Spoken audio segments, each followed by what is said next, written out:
Price அல்லாஹ். கர்த்தர் நல்லவே, கர்த்தர் நல்லவே, கர்த்தர் நல்லவே. தேவனுடைய நாமத்துக்கு மகிமையும் கிருபையும் தயவும் உண்டாவதாக. நேற்று முதல் நாம் குணசாலி என்கிறதான தலைப்பிலே தேவனுடைய வார்த்தைகளை நாம் சுதந்திரம் கவனிக்க ஆரம்பித்திருக்கிறோம். இதற்கு ஆதாரமாக நாம் குணசாலி என்கிற தேவ செய்திக்கு ஆதாரமாக பரிசுத்த வேதாகமத்தில் இருந்து ஒரு வசனத்தை நாம் நேற்றைக்கு இரவிலே வாசித்தோம். கர்த்தருடைய நாமத்துக்கு மகிமை உண்டதாக. நீதிமொழிகளின் புஸ்தகம் 12ஆம் அதிகாரம் 4வது வசனம். நீதிமொழிகள் 12:4. குணசாலியான ஸ்திரீ தன் புருஷனுக்கு கிரீடமாய் இருக்கிறாள், லட்சை உண்டு பண்ணுகிறவளோ அவனுக்கு எலும்புருக்கியாய் இருக்கிறாள். ஆம், இங்க ஒரு பெயரை வாசிக்கிறோம். குணசாலி என்கிறதான ஒரு அடைமொழி பெயர். இது ஒரு மனுஷனுக்குரிய பெயர் கிடையாது, மனுஷனுக்குரிய பெயர் கிடையாது. குணசாலி என்பது அடைமொழி பெயர் அல்லது சுதந்திரம் ஒரு குணாதிசயத்தின் பெயர் என்று சொன்னார். ஒருத்தருடைய சுபாவம், அவங்களுடைய நடவடிக்கை, அவங்களுடைய பழக்க வழக்கங்கள், அவங்களுடைய ஜீவியம், அவங்களுடைய நல்ல காரியங்களை பார்த்தால் அதற்கேற்றபடி நம்மை அறியாமலேயே ஏதாகிலும் ஒரு ஓமையை சொல்லி உதாரணத்தின் பெயரை சொல்லுவது பொதுவாக மனிதனுடைய இயல்பு. அதை போலதான் இந்த குணசாலி என்கிற பெயர். திரும்பவும் சொல்லுகிறேன், இது ஆண்களுக்கு வைக்கப்படுகிற பெயரோ பெண்களுக்குரிய நாம பெயரோ கிடையாது. இது ஒரு அடைமொழி பெயர் அல்லது ஒரு சுபாவத்தை தாங்கி நிற்கிறதான சுபாவ பெயர். கர்த்தருடைய நாமத்துக்கு மகிமை உண்டாவதாக. இந்த குணசாலி என்கிற வார்த்தையை குறித்து நேற்றைக்கு பலதரப்பட்டதான விளக்கத்தை உங்களுக்கு கொடுத்தேன். அதிலே ஒன்றி குணசாலி மற்றும் நற்குணசாலி என்பதற்கு உள்ள வித்தியாசத்தை, நிறைய காரியங்களை உங்களோடு பகிர்ந்து கொள்ள உதவி செய்தோம். அந்த நேரத்தில் நான் உங்களுக்கு சொன்னேன், முழு வேதாகமத்திலும் 6 விதமான குணசாலிகள் உண்டு என்று சொன்னேன். அந்த 6 விதமான குணசாலிகளில் நேற்றைக்கு முதலாவது ஒரு குணசாலியை குறித்து பார்த்தோம். நீதிமொழிகள் 12ஆம் அதிகாரம் 4வது வசனத்தை தலையங்க வாக்கியமாய் வைத்து மனைவி என்கிறதான குணசாலி என்ற தலைப்பிலே பார்த்தோம். மனைவி என்கிற குணசாலி. அந்த மனைவி என்கிற குணசாலியில் நியாயாதிபதிகள் புஸ்தகத்துல 5 விதமான மனைவிகளை குறித்து நேற்றைக்கு நாம் பார்த்தோம். அந்த வரிசையில் இந்த குணசாலி என்ற தேவ செய்தியிலே இன்றைக்கு வேறொரு குணசாலியை குறித்து நாம் பார்க்க போகிறோம். தேவனுக்கு மகிமையும் கிருபையும் தயவும் உண்டாவதாக. ஆதியாகமத்தின் புஸ்தகம் 25ஆம் அதிகாரம் 27வது வசனம். ஆதியாகமம் 25:27 வாசிக்கிறேன். இந்த பிள்ளைகள் பெரியவர்களான போது ஏசா வேட்டையில் வல்லவனும் மன சஞ்சாரியுமாய் இருந்தான். யாக்கோபு குணசாலியும் கூடாரவாசியுமாய் இருந்தான். இன்றைக்கு நாம் பார்க்க போகிற குணசாலி என்பது யாக்கோபு என்கிறதான குணசாலியை குறித்து பார்க்கலாம். யாக்கோபு என்கிற குணசாலி. கர்த்தருடைய நாமத்துக்கு மகிமையும் கிருபையும் தயவும் உண்டாவதாக. இந்த யாக்கோபு என்கிற குணசாலியை குறித்து நான் சொல்ல வேண்டுமானால், வேதத்திலே இந்த ஈசாக்கு மற்றும் ரெபெக்காள், கணவன் மனைவியாக ஈசாக்குக்கும் ரெபெக்காளுக்கும் பிறந்த அந்த யாக்கோபு மட்டுமே வேதத்திலே யாக்கோபு என்று நினைக்க கூடாது. அந்த ஈசாக்கு ரெபெக்காள் இந்த தம்பதிகளுக்கு பிறந்த இந்த யாக்கோபை தவிர இன்னும் 7 விதமான யாக்கோபுகளை குறித்து வேதத்திலே சொல்லப்பட்டிருக்கு. மொத்தம் 8 விதமான யாக்கோபை குறித்து வேதத்திலே பார்க்கலாம். முதல் யாக்கோபு ஈசாக்கு ரெபெக்காளுக்கு பிள்ளை பிறந்த அது யாக்கோபு. இந்த பிள்ளை ஈசாக்குக்கும் ரெபெக்காளுக்கும் பிறந்த 2வது பிள்ளை. முதலாவது ஏசா, 2வது யாக்கோபு. அந்த யாக்கோபு தான் முதல் யாக்கோபு என்று பார்க்கிறோம். தேவனுடைய நாமத்துக்கு மகிமையும் கிருபையும் தயவும் உண்டாவதாக. 2வது யாக்கோபு மரியாளுடைய புருஷனாகிய யோசேப்பின் தகப்பன் அதாவது கன்னி மரியாளாகிய அந்த மரியாளுடைய புருஷனுடைய பேர் யோசேப்பு. அந்த யோசேப்பின் தகப்பனுடைய பேர் யாக்கோபு என்று சொல்லி மத்தேயு சுவிசேஷம் 1ஆம் அதிகாரம் 15 மற்றும் 16 நாம் வாசிக்கிறோம். இவன் 2வது யாக்கோபு. 3வது யாக்கோபு கர்த்தர் நல்லவர், கர்த்தர் நல்லவர். ஈசாக்கின் குமாரன் யாக்கோபின் சந்ததிக்கு அவன் வம்சத்திலும் அவன் கோத்திரத்தில் தோன்றின இன்னொரு யாக்கோபு என்று சொல்லி நாம் பழைய ஏற்பாட்டிலே பார்க்கிறோம். என்னாகமத்தின் புஸ்தகம் 23:7 மற்றும் ஏசாயா 27:6 எரேமியா 5:20 பார்க்கலாம். இந்த யாக்கோபு கர்த்தர் நல்லவே சொல்கிறோம். ஈசாக்கின் வம்சாவளியில் வந்த அந்த தலைமுறையின் யாக்கோபு என்கிற நாமத்தை உடைய ஒரு மனுஷன். இவன் 3வது யாக்கோபு. 4வது யாக்கோபு செபதேயு என்கிற புருஷனுக்கும் சலோமே என்கிற மனைவிக்கும், அதாவது செபதேயு மற்றும் சலோமே என்கிற அந்த தம்பதிக்கு பிறந்ததான யாக்கோபு. கர்த்தர் நல்லவே யோவானுடைய சகோதரன், அவன்தான் யாக்கோபு. இவன் 4வது யாக்கோபு. இதை தவிர 5வது யாக்கோபு யார் என்று கேட்டால், கர்த்தர் நல்லவர் அப்போஸ்தலர்களில் 12 பேர்களில் ஒருவனாய் இருந்த அல்பேயுடைய மகன், அல்பேயு என்கிற மனுஷனுடைய மகனாகிய யாக்கோபு. கர்த்தர் நல்லவர் சோதரம்.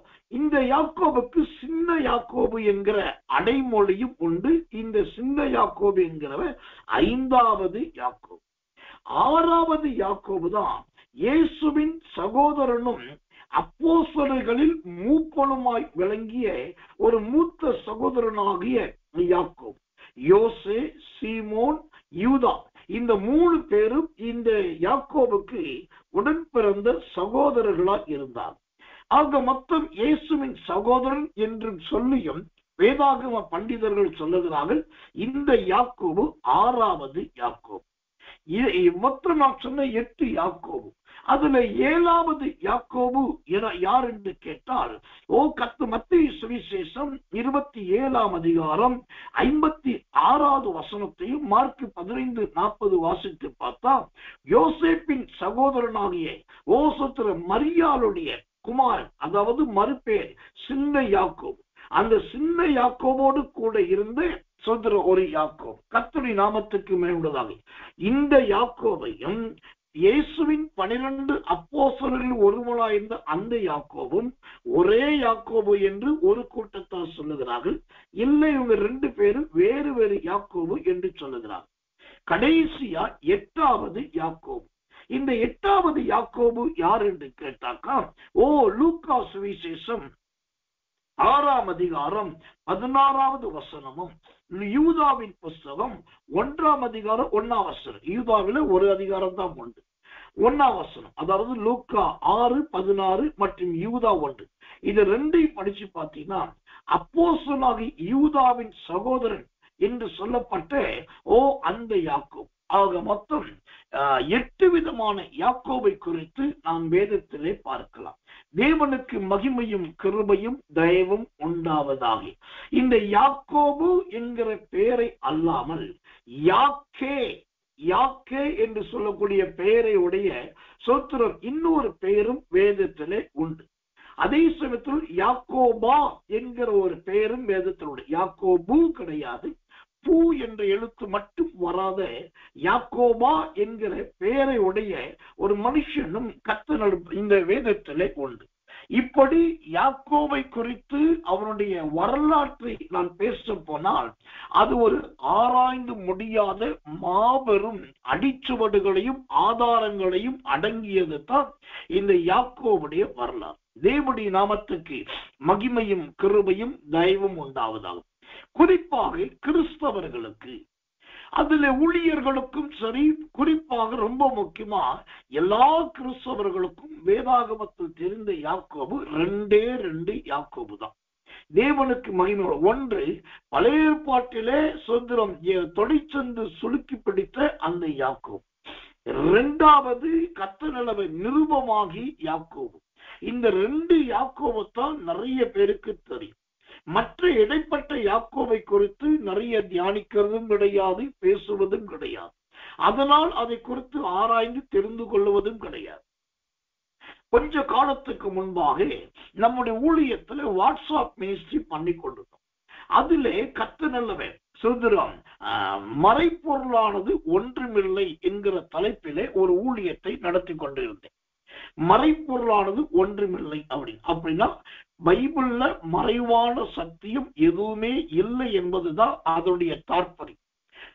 வசனமும் அப்படிதான் இருக்கு, மறைவானது ஒன்றுமில்லை அப்படின்னு தான் இருக்கு. அந்த வசனத்தை அடிப்படையாக கொண்டு ஒரு வேத பாடத்தை டெக்ஸ்ட் மெசேஜாக நம்முடைய கிருபையில வாட்ஸ்அப்பில் நடத்தி கொண்டது. அதிலே இப்படி ஒவ்வொருத்தருடைய பேர்கள் எடுத்துக்கொண்டு அந்த பேர்களுடைய முழு ஆழங்கள், அர்த்தங்கள், இணை துணை வசனங்கள், அப்புறம் அவர்களுடைய பெயர்கள்ல எத்தனை பேர் இருக்கிறாங்க என்கிற ஒரு வேத பாடத்தை நடத்தி கொண்டுவது. இந்த மறைவானது ஒன்றுமில்லை என்கிற அந்த கருகலான வேத பகுதிகள் ஒவ்வொரு முறையும் டைப்செட் பண்ணப்பட்டு அது அனுதினமும் அனுப்பப்பட்ட போது அது நிறைய விசுவாசிகளிடத்திலிருந்து ஊழியக்காரர்களுக்கு ஃபார்வர்ட் பண்ணப்பட்டது.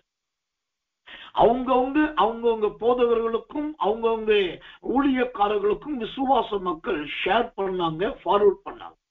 அதனால வெகு சீக்கிரத்துல இந்த மறைவானது ஒன்றுமில்லை என்ற தலைப்பிலான அந்த வேத பாடம் ஊழியக்காரர்களுக்குள் பயங்கர பிரபலியமாகி அது நிறைய பேர் போன் பண்ணி கேட்க ஆரம்பித்தாங்க. அப்புறம் நிறைய பேர் தன்னுடைய எண்களை கொடுத்து எங்களுக்கு அனுப்புங்கள்னு சொன்னாங்க. அப்புறம் குரூப்ல ஷேர் பண்ண ஆரம்பிச்சோம். இதனால நிறைய பேருக்கு வேதத்தின் யாருக்கு தெரியாத, அதிகம் பயன்படுத்தப்படாத நிறைய மறைப்பொருட்கள் அதில் கற்றுக் கொடுக்கப்பட்டது. ஏன் இதை சொல்லுகிறேன் என்று சொன்னால், இப்படிப்பட்ட ஒரு கிருபையுள்ள ஒரு ஊழியத்தை, வேதத்தை போதிக்கிற, வேதத்தை கற்றுக் கொடுக்கிற, யாரும் பயன்படுத்தாத அல்லது எடுக்காத சத்தியத்தை எடுத்து தைரியமாய் சொல்லுகிற அந்த ஊழியத்துல தேவன் பயன்படுத்தினதற்காக தேவனுக்கு நன்றி சொல்லுகிற. தேவனுக்கு மகிமையும் கிருபையும் தயவும் உண்டாவது. கடந்து போகட்டும். இன்றைக்கு நான் சொன்னேன், நேற்றைக்கு குணசாலியை பார்த்தோம், அதிலே மனைவி என்கிற குணசாலியை குறித்து பார்த்தோம். இன்றைக்கு யாக்கோபு என்கிறதான குணசாலியை குறித்து பார்க்கலாம்.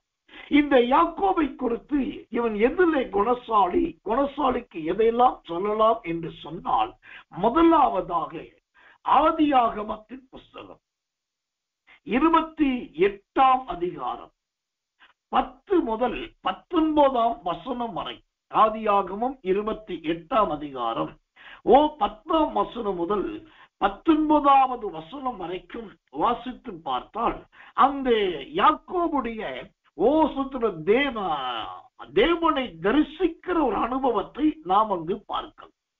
இந்த தேவனை யாக்கோபு தரிசிக்கிற இந்த சம்பவத்தை குறித்து பிரசங்கிக்காத ஊழியக்காரர்களே இருக்க மாட்டார்கள் என்றுதான் சொல்ல வேண்டும். தேவனுக்கு மகிமையும் கிருபையும் தயவும் உண்டாவதாக.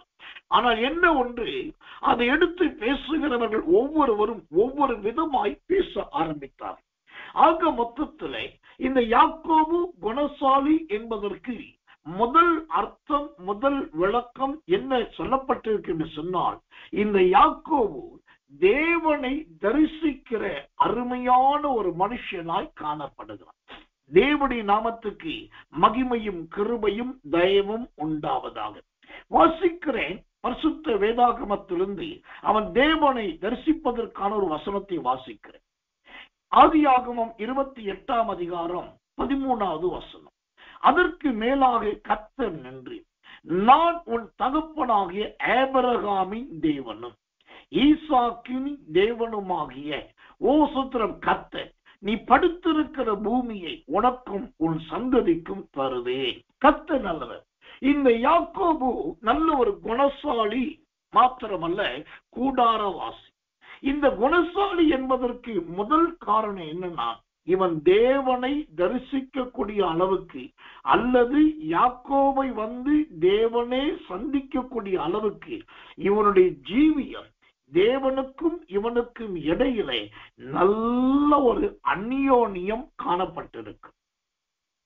இந்த கடைசி காலத்துல இப்படிப்பட்ட நல்ல ஆவிக்குரிய அந்யோன்யம் எத்தனை பேர்கிட்ட இருக்கிறது என்று கேட்டால், தேடியும் காணாதிருப்பீர்கள் என்கிற வாக்குத்தத்தம் மட்டும்தான் நிறைவேறும் என்பது என்னுடைய நம்பிக்கை.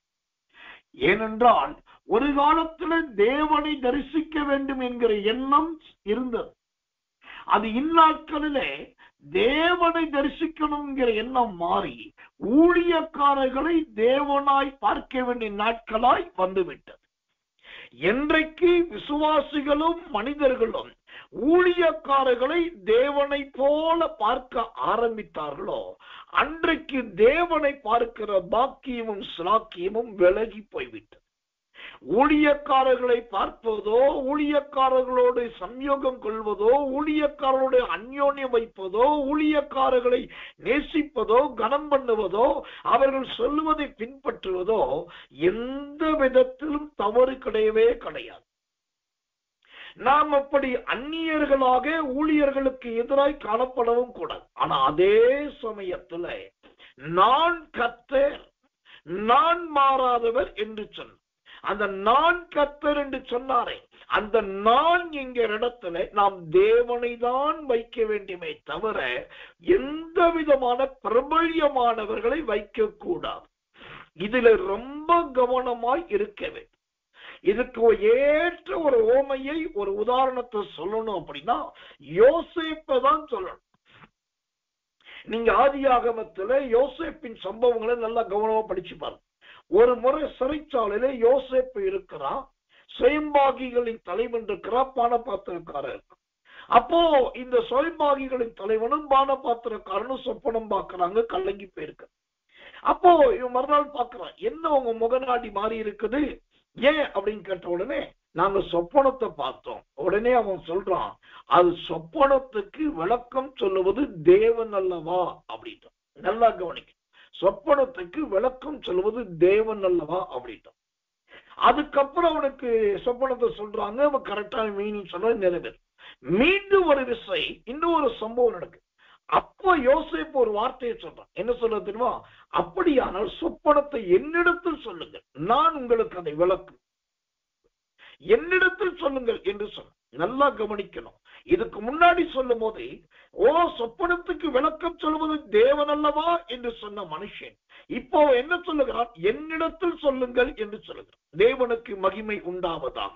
அப்போ என்னிடத்தில் சொல்லுங்கள் என்று சொல்லப்பட்ட நாளுக்கு பின்னாடி நடந்தது என்னன்னா, வேதகம பரிசுத்தவான்கள் சொல்லுகிறார்கள், அவன் அந்த வார்த்தையை சொல்லி தேவனுக்கிடத்தில் தெரிவியுங்கள் என்று சொல்லுவதை விட்டுவிட்டு என்னிடத்தில் தெரிவியுங்கள் என்று சொன்னதுனால தான் சோத்திரம் அந்த பானபாத்திரக்காரனால் 2 வருஷம் யோசேப்பு மறக்கப்பட்டான் என்று பரிசுத்தவான்கள் சொல்லுகிறார். எனக்கன்பான தேவ பிள்ளைகளே, அதுக்காகத்தான் சொல்றேன், இந்த யாக்கோபு தேவனை தரிசிக்கிறவனாய் இருந்தான், தேவனை நாடுகிறவனா இருந்தான். இன்னும் நான் சொல்லணும்னாக்கா, இந்த யாக்கோபு தலைக்கு ஒரு கல்லை வச்சு படுத்திருக்கும் போது சொப்பனம் பார்க்கிறான். அடுத்து பார்த்தீங்கன்னா ஆண்டவர் இவனை தேடி ஆண்டவரே வந்து விட்டார். அந்த ஏணிக்கு மேலாக நின்று கொண்டு கர்த்தர் நல்லவே இந்த யாக்கோபுடத்தில் பேசுகிறார். அப்போ தேவன் வந்து பேசக்கூடிய அளவுக்கு இந்த யாக்கோபுடைய வாழ்க்கை நல்ல ஒரு குணசாலியான வாழ்க்கையா இருந்திருக்கிறது. தேவனுடைய நாமத்துக்கு மகிமையும் கிருபையும் உண்டாவதாக. எனக்கன்பான தேவ பிள்ளைகளே, இந்த கடைசி காலத்திலே சோத்திரம் நாம் ரொம்ப ஜாக்கிரதையா இருக்கணும். எல்லா நேரத்திலும் கர்த்தரை நமக்கு முன்பாய் வைத்து நாம் நோக்கி பார்க்கிறவர்களாய் இருக்க வேண்டும். தேவனுடைய நாமத்துக்கு மகிமை உண்டு. பைபிள்ல எத்தனையோ ஊழியக்காரர்கள் உண்டு. அதுல எனக்கு ரொம்ப பிடிச்ச ஒரு ஊழியக்காரர் என்று சொன்னா நான் எலியாவை சொல்லுவோம். அதற்கு முன்பாக இந்த யோசேப்பு சொன்ன வார்த்தையை உங்களுக்கு சுட்டி காண்பிக்கிறேன், ஒரு எச்சரிப்பின் வார்த்தை. ஆதியாகமத்தின் புஸ்தகம் 40ஆம் அதிகாரம் 8வது வசனம். ஆதியாகமம் 40:8. அதற்கு அவர்கள், சொப்பனம் கண்டோம், அதற்கு அர்த்தம் சொல்லுகிறவன் ஒருவனும் இல்லை என்றார். அதற்கு யோசேப்பு, சொப்பனத்துக்கு அர்த்தம் சொல்லுவது தேவனுக்குரியதல்லவா, அவைகளை என்னிடத்தில் சொல்லுங்கள். நல்லா கவனிக்கிறோம். அர்த்தம் சொல்லுவது தேவனுக்குரியதல்லவா என்று சொல்லிவிட்டு அடுத்தவர் சொல்லுகிற வார்த்தை, அது என்னிடத்தில் சொல்லுங்க. நல்லா கவனிக்கணும். இந்த ஒரு வார்த்தை பிறழல், இந்த ஒரு சொல் பிறண்டு போனது.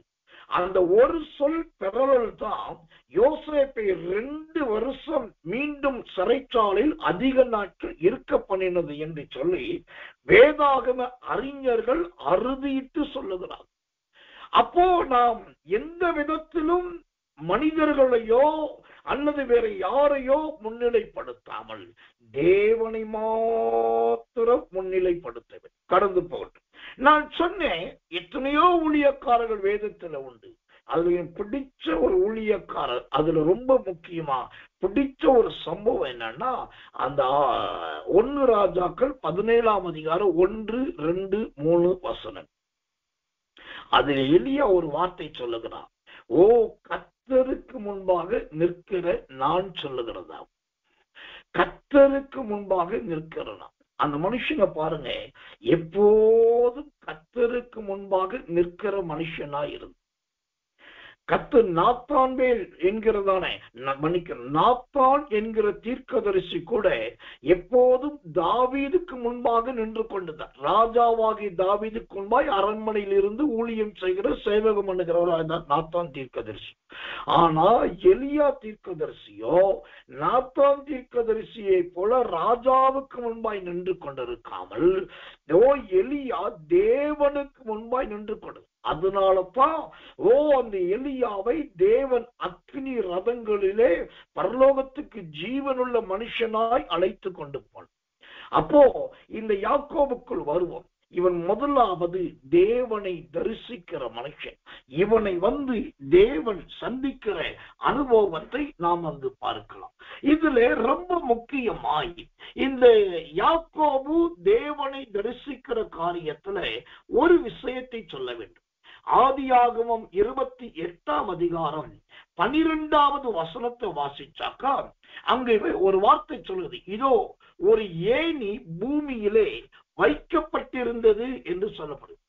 பைபிள்ல ஏணி என்று சொல்லப்பட்ட வார்த்தை இங்க மட்டும்தான் சொல்லப்பட்டிருக்கிறதை நீங்கள் நன்றாய் பார்க்கலாம்.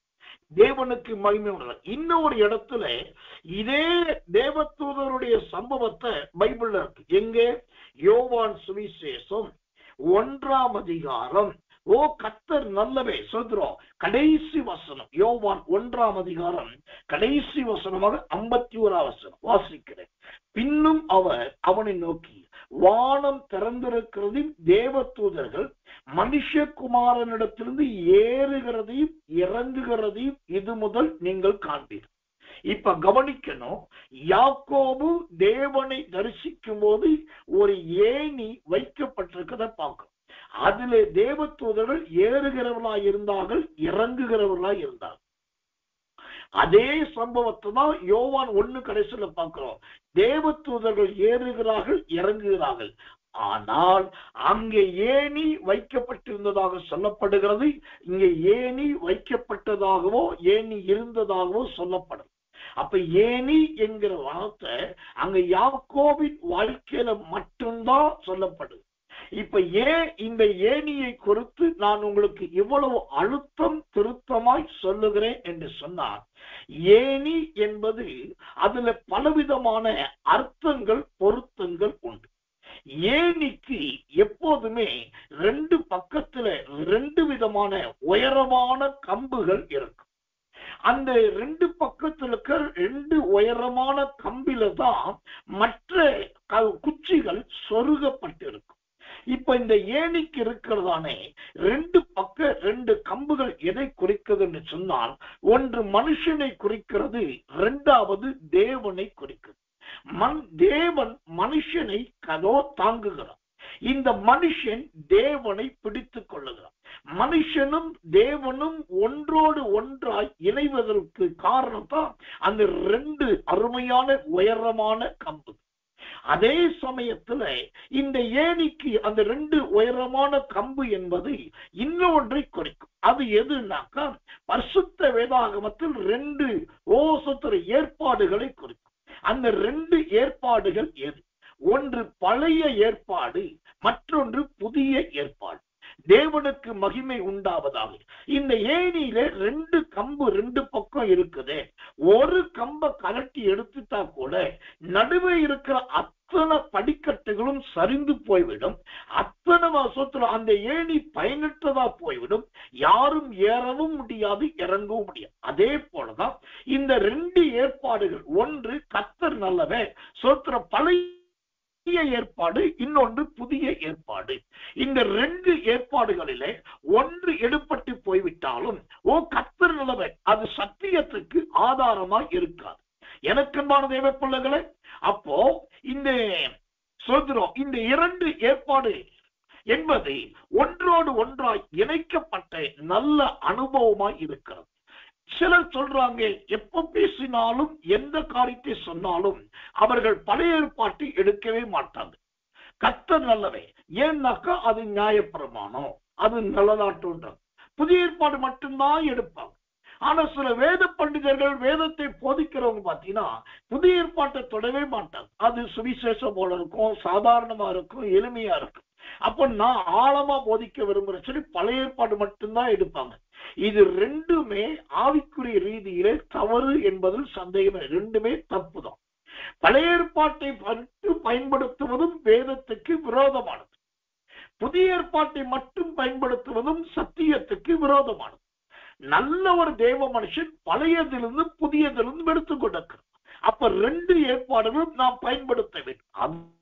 அதனாலதான் கலாத்தியர் புஸ்தகம் 4ஆம் அதிகாரம் 24ஆம் வசனம் சொல்லுது, இவைகள் ஞான அர்த்தம் உள்ளவைகள் 2 ஏற்பாடுகளாம் என்று ஒரு வார்த்தையை பைபிள்ல பார்க்கிறோம்.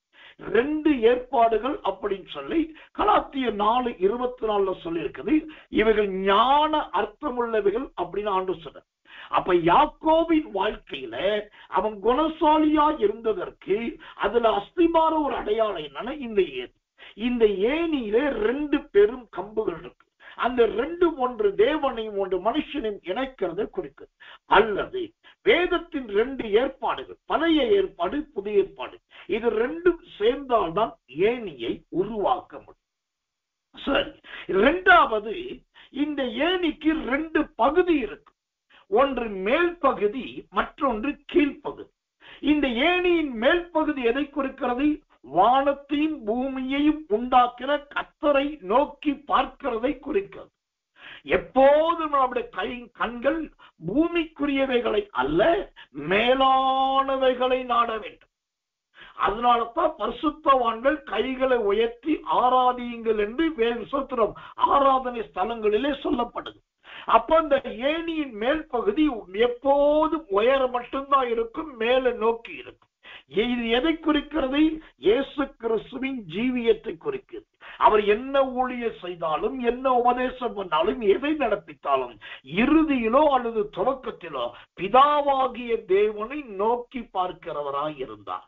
அதுதான் அந்த ஏணியின் முதல் பகுதி, மேல் பகுதி. சரி, 2 பகுதி என்று சொன்னேன். 2வது பகுதி கீழ்ப்பகுதி. இந்த கீழ்ப்பகுதி எதை குறிக்கிறது சொன்னா அதுதான் மனிதர்களை குறிக்கிறது. மனிதர்கள் என்றைக்குமே தரையில இருக்கிறவர்கள். அவர்கள் மண்ணிலே பிறந்து மண்ணிலே புதைக்கப்பட வேண்டியவர்கள், மண்ணோடு மண்ணாய் அழிய வேண்டியவர்கள். நீங்க ஏணியே இரும்பு ஏணி பண்ணலாம், அலுமினிய ஏணி பண்ணலாம், தங்கத்துல ஏணி பண்ணலாம், மர ஏணி பண்ணலாம், பனைமரத்து ஏணி பண்ணலாம், எதுலையும் பண்ணலாம். ஏணியை நீங்கள் எதுல பண்ணினாலும் அந்த ஏணியின் அடிப்பகுதி எங்கதான் வச்சாகணும்னா பூமியை தவிர வேற எங்கேயும் வைக்க முடியாது. அதே போலதான் மனிதர்கள், பணக்காரர்கள் இருக்கிறார்கள், ஏழைகள் இருக்கிறார்கள், படித்தவர்கள் இருக்கிறார்கள், தரித்திரியர்கள் இருக்கிறார்கள், பல விதத்தில் இருக்கிறார்கள். அவங்க எந்த விதமான குவாலிபிகேஷன் உள்ளவர்களா இருந்தாலும், எந்த குவாலிட்டி உள்ளவர்களா இருந்தாலும், எந்த விதமான சுத்திரம் டேலண்ட் பர்சனா இருந்தாலும் அவர்கள் இருக்கிறது பூமியில் என்பதை மறந்து போக கூடாது. இதை குறித்து பிரசங்கியின் புஸ்தகம் 7ஆம் அதிகாரத்துல ரொம்ப அழகான ஒரு சத்தியம் இருக்கிறது. தேவனுடைய நாமத்துக்கு மகிமை மன்னிக்கிறது. பிரசங்கியின் புஸ்தகம் 5ஆம் அதிகாரம். கர்த்தர் நல்லவே, கர்த்தர் நல்லவே. 1-2வது வசனத்தை, பிரசங்கி 5:2 வசனத்தை வாசிக்கிறேன். தேவ சமூகத்தில் நீ துணிகரமாய் உன் வாயினால் பேசாமலும் மனம் பதறி ஒரு வார்த்தையும் சொல்லாமலும் இரு. தேவன் வானத்தில் இருக்கிறார், நீ பூமியில் இருக்கிறாய். அல்லேலூயா. ஏனியின் 2 பகுதி, ஒன்று மேல் பகுதி, 2வது கீழ்ப்பகுதி. மேல் பகுதி என்பது தேவனை நோக்கி பார்க்கிறதை, பரலோகத்தை பார்க்கிறதை குறிக்கிறது. கீழ்ப்பகுதி என்பது மனுஷனையும் அவன் பூமிக்கு உரியவன் என்பதை காண்பிக்கிறது. முதலாவது, அதனாலதான் பைபிள் சொல்லுது, இந்த ஏணியில ஏறணும்னாக்கா முதலாவது ஏணி ஸ்ட்ராங்கா நிக்கணும். ஏணி ஸ்ட்ராங்கா நிக்கிறேன்னு வச்சுக்கோங்களேன், அது பெரிய ஏணியா இருந்தாலும் குட்டையான ஏணியா இருந்தாலும் சின்னதா இருந்தாலும் உயரமா இருந்தாலும் அதுல ஏறவும் முடியாது, பயன்படவும் முடியாது. அதனால தான் இந்த ஏணி முதலாவது ஸ்ட்ராங்கா, போல்டா, ஸ்ட்ரைட்டா நிக்கும். அதுக்குதான் பைபிள்ல ஒரு வார்த்தை இருக்கு, தரித்து நெல் என்று பைபிள் சொல்லு. தரித்து நெல். தரித்து நெல்லுன்னா என்ன அர்த்தம்? நல்ல காண ஊனி ஓசத்தை ரொம்ப உறுதியா நல்ல நெல். அப்படி நீ தரித்து நிக்கிற அனுபவம் ரொம்ப முக்கியம். தரித்து நெல் என்பது உறுதியாய் நிற்பது. அந்த தரித்து நிற்கிற அனுபவம் இன்னைக்கு நிறைய பேருடைய ஜீவியத்துல இல்ல. கர்த்தர் நல்லவே. பாருங்க, இந்த தரித்து நிலைங்கிற வார்த்தைய ஆண்டவர் பைபிள்ல 2 இடத்துல சொல்லி வச்சிருக்காரு. ஒன்று யோசுவாவின் புத்தகம் 10ஆம் அதிகாரம் 12வது வசனம். 2வது 1 சாமுவேல் 9ஆம் அதிகாரம் 27ஆம் வசனம். அதில் நேரத்தின் கருத்தை கொண்டு ஒரு வசனத்தை வாசிக்கிறேன். 1 சாமுவேல் 9ஆம் அதிகாரம் 27வது வசனத்தின் பிற்பகுதியை வாசிக்கிறேன். இப்பொழுது நான் தேவனுடைய வார்த்தையை உனக்கு தெரிவிக்கும்படிக்கு நீ சற்றே தரித்து நில். நான் தேவனுடைய வார்த்தையை உனக்கு தெரிவிக்கும்படி நீ சற்றே தரித்து நில். ஒரு ஏணி என்பது தரிச்சு நிக்க தெரியணும். ஆடுற ஏணியா இருக்கக்கூடாது, அசைற ஏணியா இருக்கக்கூடாது. சுத்திரம் உழுக்கிட்டு இருக்கிற, குடுங்கிட்டு இருக்கிற ஏணியா இருக்கக்கூடாது, நல்லா நிக்கணும். அது நின்னாதான் ஒருவர் ஏற முடியும். அப்போ அந்த தரித்து நிக்கிறது அது கிறிஸ்தவத்தின் வைராக்கியத்தை குறிக்கு. முதலாவது சொன்னேன், ஒன்று ஏணி. அந்த ஏணி என்பதே ஐக்கியத்தை குறிக்கிறது. ஏன்னா 2 கம்பு இருக்குது, இடையில படிக்கட்டுகள் இருக்குது, ஒரு மேல் பகுதி இருக்குது, ஒரு கீழ்ப்பகுதி இருக்கு. இத்தனை சேர்ந்தது ஏணி என்றாலே ஒரு ஐக்கியம். 2வது 2 பெரிய கம்பு, ஒன்று பழைய ஏற்பாடு, ஒன்று புதிய ஏற்பாடு. 3வது 2 பகுதி இருக்குது, ஒன்று மேல் பகுதி, 2வது கீழ்ப்பகுதி. மேல் பகுதி தேவனையும் கீழ்ப்பகுதி மனுஷனை குறிக்கும். 4வது இந்த ஏணியில என்ன இருக்குது? தரித்து நிற்கிற பழக்கம். சரி, இந்த ஏணிய ஒரு இடத்துல கீழே ஊனி ஒரு மதிலிலோ ஒரு மரத்திலோ சாய்த்து வைக்கிறேன். இப்போ இந்த ஏணி தரிச்சு நிக்குது. தரித்து நிக்கிறதுனால என்னையா பிரயோஜனம்னா, அது 1 சாமுவேல் 9:27 சொல்லுது, நான் தேவனுடைய வார்த்தையை உனக்கு தெரிவிக்கும்படி நீ சற்றே தரித்து நில். அல்லேலூயா. ஏணி போல ஒருத்தர் கர்த்தருக்குள் வைராக்கியமா நிக்கிறாள் அப்படின்னாக்கா அவங்க தேவனுடைய வார்த்தைக்கு அஸ்திபாரமானவர்கள், தேவனுடைய வார்த்தையை அங்கீகரிக்கிறவர்கள், தேவ வார்த்தையை கேட்பதற்காக காத்திருக்கிறவர்கள். இன்றைக்கு அற்புத சுகம் பெறுவதற்காக மந்திரவாதி போல ஊழியக்காரர்கள் வாசல்ல போய் நிக்கிறதுக்கு நிறைய பேருக்கு நேரம் இருக்கு. பிரபல்யமான ஊழியக்காரர்கள் பக்கத்துல போய் நின்று செல்ஃபி எடுக்கிறதுக்கும் போட்டோ எடுக்கிறதுக்கும் வாசல்லையும் ஃப்ரண்ட் ஹால்லையும் மணிக்கணக்கா காத்திருக்கிறதுக்கு நேரம் இருக்குது. ஆனா வேதத்தை போதிக்கிறோம், நல்ல வசனத்தை கற்றுக் கொடுக்கிறோம், சத்தியத்தை கற்றுக்கொள்ளுங்க வாங்கன்னாக்கா அவங்களால ரொம்ப நேரம் நிக்க முடியல.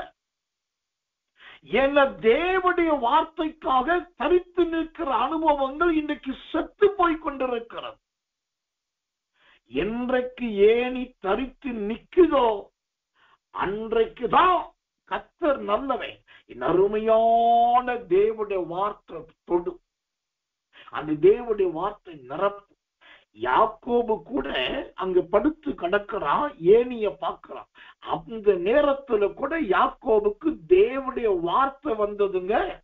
அந்த தேவ வார்த்தையினால்தான் அவன் திடப்பட்டான்.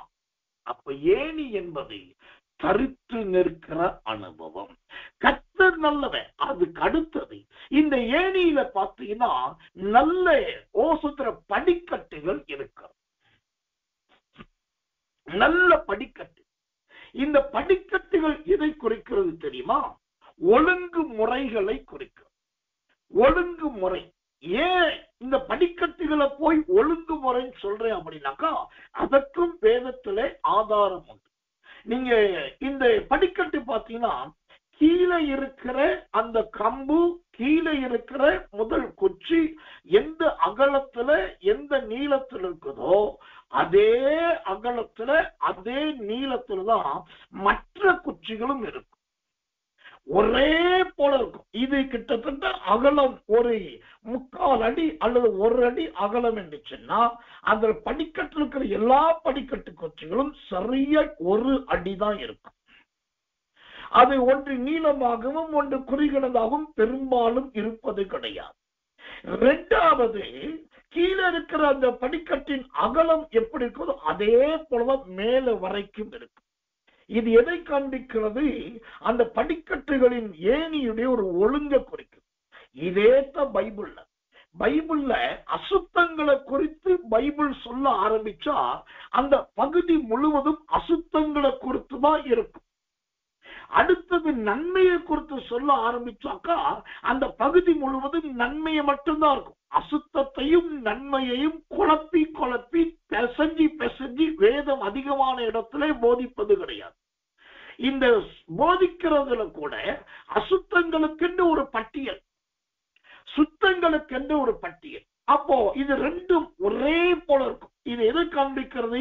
வேதத்தின் ஒழுங்கு. அதைத்தான் அந்த படிக்கட்டுகள். அதுக்கு வேதத்தில் ஆதாரம் வேண்டும் என்று சொன்னால், உங்களுக்கு ஒரு சம்பவத்தை காண்பிக்கிறேன். கலாத்தியருக்கு எழுதின நிருபம் 5ஆம் அதிகாரம் 19, 20, 21 இந்த 3 வசனத்தை வாசிக்கிற மாதிரி. கலாத்திய 5ஆம் அதிகாரம் 19, 20, 21.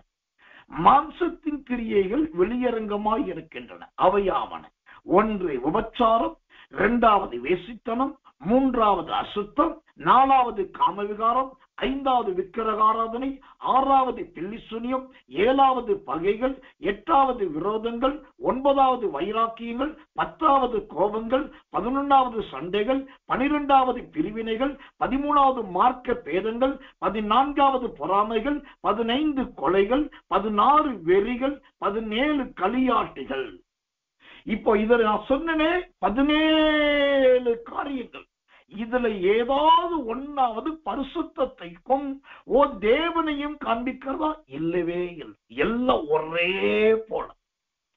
அதே சமயத்துல இதே கலாத்தியர் அதே 5ஆம் அதிகாரம் 22, 23, 24 வாசிக்கிற பாருங்க. ஆவியின் கனியோ அன்பு, சந்தோஷம், சமாதானம், நீடிய பொறுமை, தயவு, நற்குணம், விசுவாசம், சாந்தம், இச்சையடக்கம். இப்படிப்பட்டவைகளுக்கு விரோதமான பிரமாணம் ஒன்றுமில்லை. கிறிஸ்துவினுடையவர்கள் தங்கள் மாம்சத்தையும் அதன் ஆசை இச்சைகளின் சிலுவையில் அறைந்திருக்கிறார். இப்ப பாத்தீங்களா, ஆவியின் கனிகளை குறித்து, கிருபா தாழ்ந்துகளை குறித்து, நன்மையானதை குறித்து சொல்லும் போது கனிகளை குறித்தும் கிருபைகளை குறித்தும் நன்மையை குறித்து மட்டும்தான் இருக்கு. இதுதான் வேதம். இந்த ஏணியில் இருக்கிற படிக்கட்டுகள் என்பது இதுதான் ஒழுங்கு. கிறிஸ்தவ ஜீவியத்துல ஆவிக்குரிய வாழ்க்கையில நீங்க வெளியில நல்ல வெள்ளை ட்ரெஸ் போட்டிருக்கீங்களா கருப்பு ட்ரெஸ் போட்டிருக்கீங்களா முக்கியம் இல்ல. இந்த ஒரு ஒழுங்கு ரொம்ப முக்கியம். யாக்கோபு அந்த சொப்பனம் பார்க்கும் குணசாலியா தேவனை தரிசிக்கும் போது ஏணிய பார்க்கிறான். அந்த ஏணியில எவ்வளவு ஒழுங்கு இருக்கு. ஏணிக்கு ஒரு ஏணியை வச்சு இத்தனை ஒழுங்குகள் சொல்லி, இதோடு ஏணியோட ஒழுங்கு முடியலங்க. இந்த ஏணியில இதை விட சிறந்த ஒழுங்கு இருக்கு. என்ன ஒழுங்கு இருக்குது?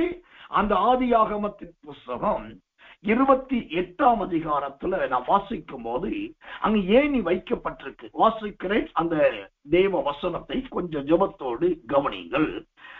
சோதரம் 12வது வசனம்.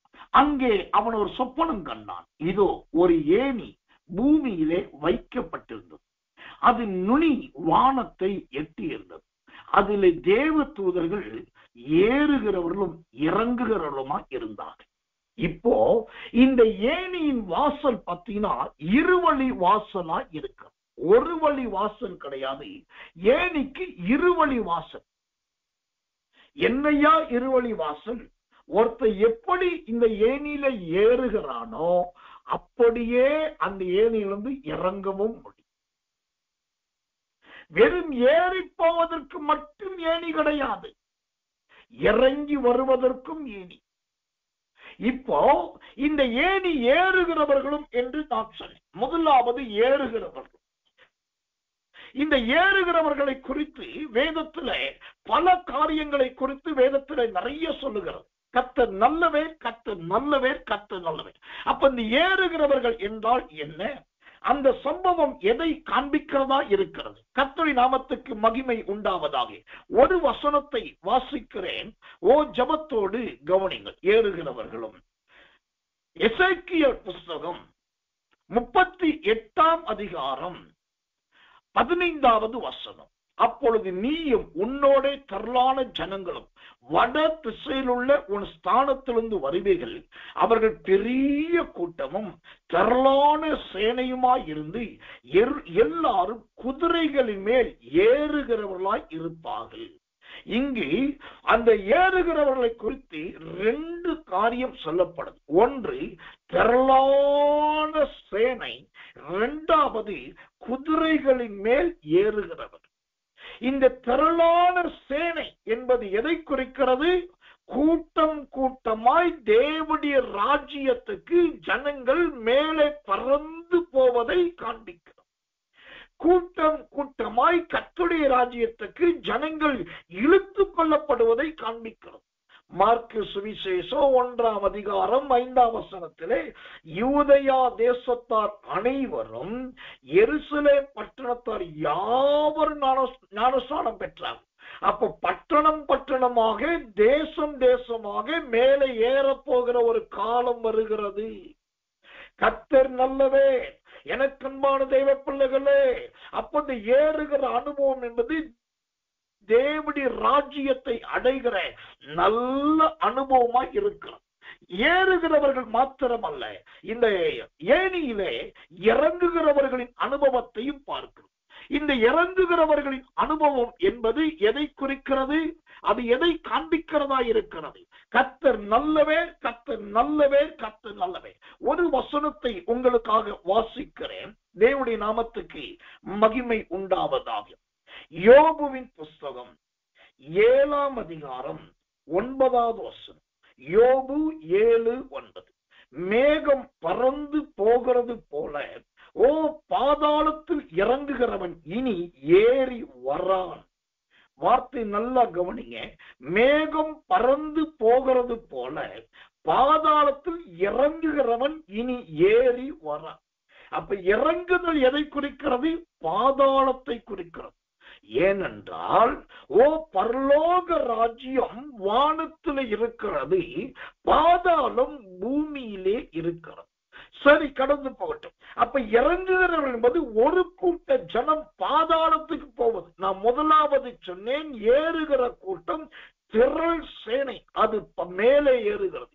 இங்க 2வது கூட்டம் பெரும் கூட்டம், இது பாதாளத்துக்கு போகிறது.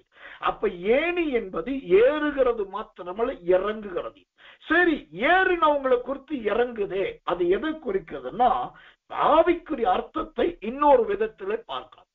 ரட்சிக்கப்பட்டு மனம் திரும்பி தேவனுக்குள் வந்து சபைக்குள் வந்து நல்ல தேவப்பிள்ளை வாழ்ந்தவர்கள் பல காரணங்கள், சாக்கு போக்குகள், நொண்டிச்சாக்குகளை சொல்லி கிறிஸ்துவையும் வேதத்தையும் மறுதலித்து பின்வாங்கி போகிறவர்களை காண்பிக்க, அவர்கள்தான் பாதாளத்துக்கு இறங்குகிறவர். அப்போ நீங்க நினைச்சா இந்த ஏணியில ஏறவும் முடியும். நீங்க நினைச்சா ஏணியை விட்டு இறங்கிட முடியும். அதனாலதான் இப்ப இந்த ஏணியில இருவழி வாசல் என்று சொன்னேன். ஒன்று பரலோகத்தின் வாசல், மற்றொன்று பாதாளத்தின் வாசல். அதனாலதான் இப்ப இந்த ஏணியை குறித்த கடைசி சத்தியத்தை நான் உங்களுக்கு சொல்லி முடிக்க விரும்புறேன். இப்போ இந்த ஏணியில யார் ஏறுவது நல்லது என்று கேட்டா, ஒன்றுக்கு 2 இடத்துல ஆண்டவர் சொல்லி வைத்திருக்கிறார்.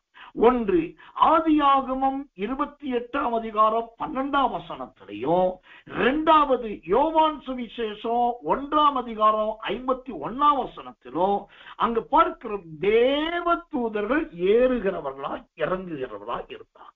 இப்ப நான் என்ன சொல்ல வர்றேன், இந்த ஏணியில யார் ஏறுவது நல்லது என்று சொன்னா, தேவ தூதர்களை போல, கர்த்தருடைய தூதர்களை போல தேவனை தரிசிக்கிறவர்களா இருக்கிறவர்கள், தேவனை ஓசன்னா என்று புகழுகிறவர்கள், சேனைகளின் கர்த்தரே பரிசுத்தே பரிசுத்தே பரிசுத்தர் என்று சொல்லுகிறவர்கள், இவர்கள் இந்த ஏணியில் ஏறுவது ரொம்ப நல்லது. இந்த தூதர்களுக்கு பரலோக ராஜ்யத்திலே பிதாவாகிய தேவனையும் ஆட்டுக்குட்டியானவரையும் ஸ்தோத்தரித்து துதித்துக் கொண்டிருக்கிற ஒரு துதியின் உடை உண்டு, துதியின் ஆடை உண்டு, துதியின் வஸ்திரம் உண்டு.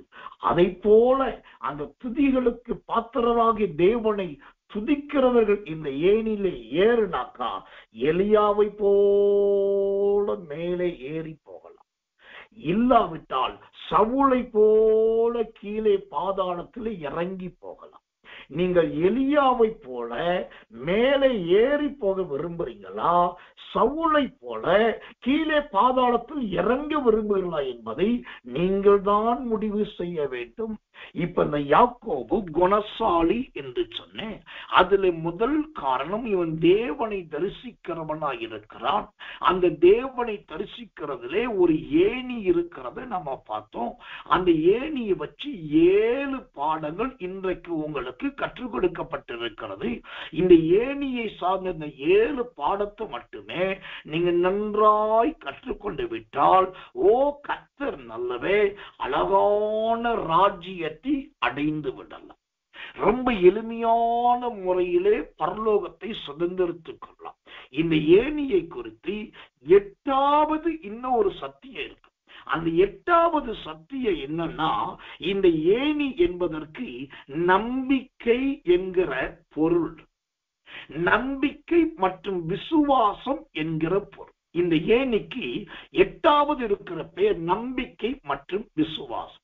என்னையா ஏணிக்கு போய் நம்பிக்கை விசுவாசம்லாம் சொல்றீங்கன்னாக்கா, நீங்க நல்லா தேவனுடைய வார்த்தையை கவனிங்க. நான் சொல்றத, ஒரு மனுஷன் எவ்வளவுதான் பெரிய கட்டட நிபுணனா இருந்தாலும், ஓ சோத்திரம், அவன் கர்த்தர் நல்லவன், நிறைய பேர் ஏறி இறங்குற பழக்கம் உள்ளவனா இருந்தாலும், அவன் ஏணி அப்படின்றது ஏற ஆரம்பிச்சாலே அவனை அறியாமலே அவனை 2 கைகளும் 2 பக்கத்துல கம்ப பிடிச்சுதான் ஏறும். அந்த 2 பக்க கம்ப பிடிச்சு அதை பிடிக்கும் போதுதான் கால் தானா தைரியமா இன்னொரு படிக்கட்டுல தூக்கி கால வைக்கும். கம்ப பிடிக்காட்டி அவனால் அவ்வளவு சீக்கிரத்துல எளிதில் ஏறிவிட முடியாது. அப்போ இந்த மேலே ஏறுவதற்கு எந்த ஒரு மனுஷனும் 2 பக்கம் கம்ப பிடிக்க, அதுக்கு பேர் தான் ஒன்று விசுவாசம், மற்றொன்று நம்பிக்கை. நான் மேலே ஏறி போய் வேலையை முடிச்சிருவேன் என்று சொல்லுவது விசுவாசம். ஓ சுத்திரம் ஏறினபடியே ஓ பத்திரமா வீட்டுக்கு வர்றேன் அப்படின்னு சொல்றது நம்பிக்கை. அப்போ இந்த ஏணியில 8வது அருமையான ஒரு என்ன இருக்குது, விசுவாசமும் நம்பிக்கையும் இருக்குது. இது எதை குறிக்கிறது? ஓ இந்த 2 கம்ப பிடிச்சு விசுவாசத்தின் நம்பிக்கையும் வச்சுக்கிட்டு ஏறாங்களே, இது எதை பிடிக்குதுன்னா, ஒரு மனுஷன் ஒரு கையினாலே தேவனையும் மறு கையினாலே வேதத்தையும் பிடிக்கிறவர்களா இருக்க வேண்டும். வலது கரத்தை நீட்டி தேவனை பிடிக்க வேண்டும், இடது கரத்தை நீட்டி வேதத்தை பிடிக்க வேண்டும். எனக்கு வேதம் தேவையில்லை, பைபிள் தேவையில்லை, ஆண்டவர் மட்டும் போதும் என்று வலது கரத்தை நீட்டினால் ஏணியிலே நீங்கள் ஏறும்போது ஏணியும் ஆடும், நீங்களும் ஆடுவீர்கள். ஒத்த கை ஓ உறுதி அதிக உறுதியா இருக்காது. ரெட்டக்கை உறுதிதான் அதிக உறுதியா இருக்கும். அப்போ நமக்கு ஒரு பக்கத்துல விசுவாசத்துக்கு தேவனை பிடிக்க வேண்டும், நம்பிக்கைக்கு வேதத்தை பிடிக்க வேண்டும். இந்த தேவனையும் வேதத்தையும் பிடித்து நீங்க மேலே ஏறி பாருங்க சகோதரரை, மேலே ஏறி பாருங்க சகோதரி. எவ்வளவு உயரமான ஏணியாக இருந்தாலும் தாராளம் ஏறிவிடும். கர்த்தருடைய நாமத்துக்கு மகிமை உண்டு. இந்த சாதாரண ஏணியில இவ்வளவு அழகான சத்தியங்கள், இவ்வளவு அழகான உபதேசங்கள், இவ்வளவு இணைத்துணை வசனங்கள் எல்லாம் இருக்கிறது. ஆனா இப்படிப்பட்ட ஒரு ஏணியை பிடிய வைக்காம சாலமோன் காலத்திலும் மற்ற சில நேச்சார் போன்ற பிரபல்யமான ராஜாக்கள் காலத்திலும் அவங்க பெரிய சிங்காசனங்களை வச்சிருந்தாங்க. அந்த சிங்காசனங்கள்ல கீழே இருந்து மேல ஏறி போய்தான் சிங்காசனம் இருக்கையில உட்கார முடியும். அதே மாதிரி வரணும்னாலும் அந்த சிங்காசனம் எந்திரிச்சு பல படிக்கட்டு இறங்கிதான் வரும். அதனால ராஜாக்கள் என்ன பண்ணாங்க, சிங்காசனத்துடைய இந்த பக்கத்திலையும் அந்த பக்கத்திலையும் யானையின் தந்தங்களை சொருகி வச்சாங்க. அப்புறம் பணக்கார ராஜாக்கள் சிங்காசனத்தின் வலது பக்கத்திலும் இடது பக்கத்திலும் சிங்கங்களை உருவங்களா செஞ்சு வச்சாங்க. சிங்க உருவங்கள் 6 சிங்கங்கள் இருக்கு. ராஜானா சிங்கம் மாதிரி அப்படின்னு. ஏன் நக்காம ஏறும்போது சிங்க உருவத்தை பிடிச்சுக்கிட்டு ஏறுமா, சிங்க உருவத்தை பிடிச்சிட்டு இறங்குவோம். நல்லா கவனிக்கணும். யானை தந்தங்களையும் சிங்க உருவங்களையும் ஏணிகளாக உருவாக்கின ராஜாக்கள் இடறி போனார்கள், விழுந்து போனார்கள், ராஜ்யங்கள் அழிந்து போனது. ஆனால் வெறும் ஏணியை சொப்பனத்துல பார்த்து அந்த சாதாரண ஏணியை நம்பிக்கையும் விசுவாசமா வைத்திருந்த யாக்கோபோ ஆதி முற்பிதாக்களில் 3ஆம் பிதாவாய் உயர்த்தப்பட்டு விட்டான். அப்ப சிங்கமும் தந்தமும் நமக்கு முக்கியம் அல்ல. ஒரு கிறிஸ்தவன் என்று சொன்னால் ஒரு எளிமையான ஒரு ஜீவி, ஒரு எளிமையான ஒரு வாழ்க்கை. செல்வாக்கு இருக்கலாம், அந்தஸ்து இருக்கலாம், பணம் இருக்கலாம். ஆனா மற்றவரிடத்தில் பழகும் போது ஒரு ஏணியை போல, என்னிடத்தில் வாருங்கள், நான் உங்களை ஏற்றுக்கொள்ளுகிறேன். என்னை வச்சு மேலே ஏறுங்கள், நான் உங்களுக்கு ஏதாவது உதவி செய்யணுமா, உங்களை ஏற்றி விடணுமா, உங்களை தூக்கி விடணுமா, உங்களை கொண்டு போய் விடணுமா, மேல கொண்டு போய் நிப்பாட்டணும், வாங்க நான் குனிகிறேன், என் முதுகை உங்களுக்கு காண்பிக்கிறேன் என்று சொல்ல தெரியணும். ஆனா இன்னைக்கு நிறைய பேருடைய ஜீவியம் ராஜாக்களின் சிங்காசனத்தை போல யானை தந்தங்களையும் சிங்கங்களையும் தங்க சிங்காசனத்துல வைத்திருக்கிறதுனாலதான் கொஞ்ச நாளுக்குள்ள சிங்காசனமே ஆடு. இன்னைக்கு அழகாய் கர்த்தர் கற்றுக்கொண்டிருக்கிறார். யாக்கோபு நல்ல ஒரு குணசாலி. அந்த குணசாலி என்கிற யாக்கோபின் வாழ்க்கையில இவன் தேவனை தரிசிக்கிற அருமையான மனுஷனா இருக்கிறான். அந்த அருமையான மனுஷனுக்கு ஆண்டவர் ஏணியை காண்பித்தார். கர்த்தருடைய நாமத்துக்கு மகிமையும் கிருபையும் தயவும் உண்டாவதாக. இவ்வளோ காரியத்தை நான் சொன்னேன். இப்போ இந்த ஏணி எந்த இடத்துல இருந்தது, எந்த தேசத்துல இருந்தது, அல்லது எந்த ஸ்தலத்துல இருந்ததுன்னு கேட்டாக்கா, அந்த ஆதியாகமம் 28ஆம் அதிகாரம் 12ஆம் வசனம் சொல்லுது, அங்கே அவன் ஒரு சொப்பனம் கண்டான். இதோ ஒரு ஏணி, சுத்திரம், ஒரு ஏணி பூமியில் வைக்கப்பட்டிருந்தது.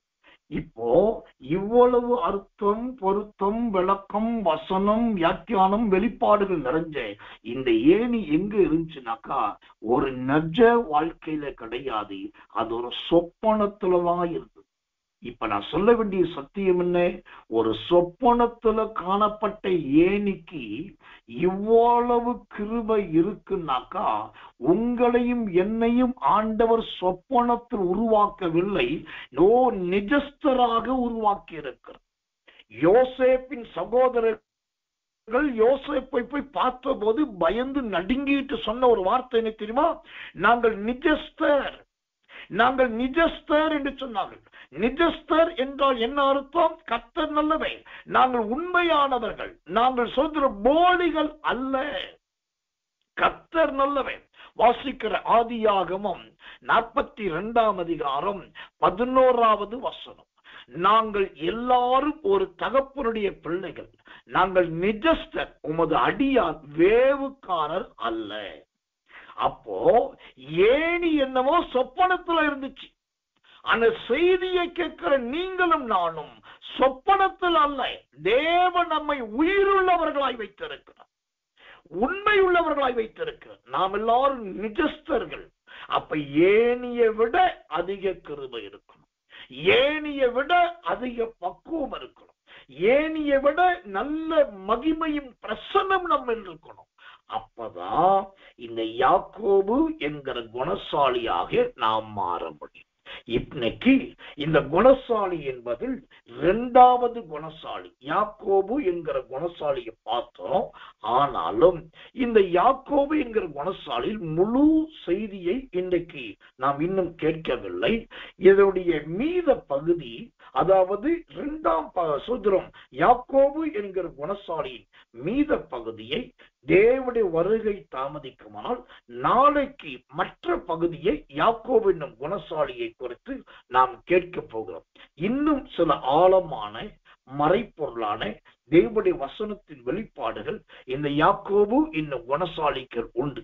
நாளைக்கு இரவுக்கு ஜெபத்துக்கு சீக்கிரமாகவே வந்துவிடும். இன்னும் அதிக சத்தியத்தை நாம் கேட்கவும் அதன் ரகசியங்களை அறிந்து கொள்ளவும் போகிறோம். இப்ப நாம் எல்லாரும் கண்களை மூடி ஆண்டவரை நோக்கி பார்க்க போகிறோம். ஆண்டவரே, கர்த்தர் நல்லவர். ஆதியாகமம் 25ஆம் அதிகாரம் 27வது வசனம் சொல்லுவதை போல யாக்கோபு நல்ல குணசாலியும் கூடார வாசியும் என்று சொன்னீரே. அந்த யாக்கோபு எப்படி ஒரு குணசாலியோ எங்களையும் அப்படி ஒரு குணசாலியாய் மாற்றும் ஆண்டவரே. இந்த கர்த்தர் யாக்கோபின் வாழ்க்கையில ஒரு ஏணியை வைத்து அந்த ஏணிக்குள் இவ்வளவு மகிமையின் வெளிப்பாடுகளை வைத்த தேவன், நாங்களும் அநேகர் ஏறுவதற்கும் அநேகர் முன்னேறுவதற்கும் மேலானவைகளை காணக்கூடிய ஒரு பரிசுத்த தூதர்களுக்கு ஒப்பான நல்ல ஏணியாக எங்களை மாற்றும் என்று சொல்லி ஒப்பு கொடுத்து கண்களை மூடி எல்லாரும் கர்த்தரை ஸ்தோத்திரம் பண்ணுவோம். நாம் ஜெபிப்போம். அன்புள்ள நல்ல பரம பிதாவே, நல்ல அருமையான இந்த சாயங்காலம் கடந்த ராத்திரி வேலைக்காக நன்றி. இதோ யாக்கோபு என்னும் குணசாலியை குறித்து ஆண்டவரே உடைய கிருபையின் வெளிப்பாடுகளை கொடுத்து அந்த யாக்கோபை குறித்து ஒரு பகுதியை இன்றைக்கு விளங்க காட்டினீர் ஆண்டவரே. நாங்கள் ஏணியை போல ஒரு ஐக்கியம் உள்ளவர்களாய், ஏணியை போல நல்ல உயர்ந்தவர்களாக, ஏணியை போல மேற்பகுதி கீழ்ப்பகுதி உள்ளவர்களாக, ஏணியை போல ஆண்டவரே நல்ல ஒழுங்கு முறைகளை உடையவர்களாய் தேவன் கற்றுக் கொடுத்து விசுவாசத்திலும் நம்பிக்கையிலும் அதிக உறுதியிலே நிலைத்திருக்க உதவி செய்யும் ஆண்டவரே. இந்த யாக்கோபை குறித்து குணசாலி நல்ல மீத குணாதிசயங்களை உடைய வருகை தாமதிக்குமானால் நாளைக்கு தொடர்ந்து நாங்கள் கேட்க நிறைய காரியங்களை கற்றுக்கொள்ள கர்த்தர் உதவி செய்வீராக.